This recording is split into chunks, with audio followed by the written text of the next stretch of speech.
What are your thoughts about the Sinauli civilization? Was their technology ahead of the timeline, like the chariot found in that place? And why is there no more research done in this place? Good question. Sanauli was not a separate civilization.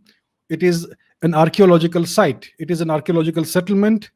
The local tradition in this region is that Sanauli was one of the villages that Lord Krishna negotiated for with the Kauravas in an attempt to prevent the Mahabharata war, and that negotiation failed. So that is the ancient lore, the ancient tradition of this region, that Sanauli is one of those ancient villages. So now we have found, people stumbled across this archaeological site, and some a little bit of archaeological excavations has been done, and we have found evidence of a chariot. We have found evidence of Rigvedic style burials of people.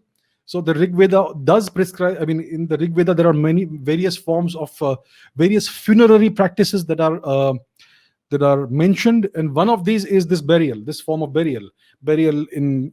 So the what we find in Sinauli is that several individuals, including a female warrior, have been buried in elaborate, ornate coffins with a great deal of funerary items, and there is the presence of the war chariot.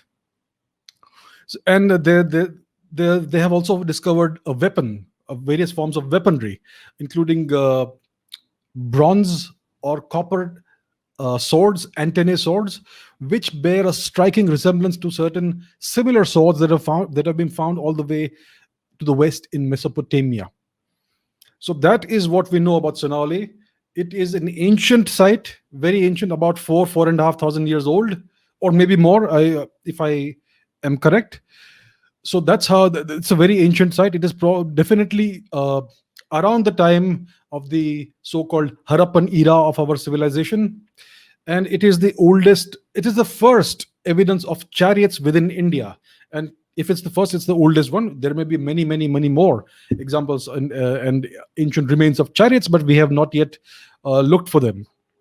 So it's a very significant discovery. It's the first time we have found chariots. It's the first time we have found this mode of burial. And these seem to be important people who have been buried in this manner, including a female warrior, which tells us that females could go to war in India. They had the same status as men. So it throws a great deal of new light on what we already suspected and knew for a long time. But it gives us proof of chariots, of the equality and high status of women in ancient India, and much more. So it is a very significant find, and we only know a little bit about it because the excavations that have been done, they cover only a small percentage of the entire site. There is a whole lot more right there that has not yet been looked into.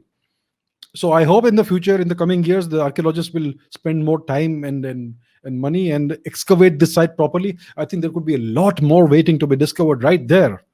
So it's a very significant find. It is not a separate civilization. It is one of the local sites of our ancient, enormously vast civilization, which was spread in extent all the way from the current borders of Iran, the Balochistan area, all the way to east of Assam and Manipur, all the way north to Afghanistan, all the way south to Sri Lanka. That is the extent of Indian civilization, and this is one of the sites that we have discovered. It's a very significant site. It's a very important site. It busts many myths about that have been propagated about India, and it has given rise to certain controversies. As always, the Marxists and leftists will try and twist the findings to suit their agenda and their narrative. So that's ongoing. The only thing is, look more into it. We need more excavations right there, and more truths will emerge out of the soil of our ancient land. So that's my thoughts about Sinauli. Currently, we have very little data. The data we have is extremely interesting and intriguing. We need more data. I want the archaeologists to get going and do their work. Go there, excavate the place, and do what you are paid for. Do what the country is paying you for.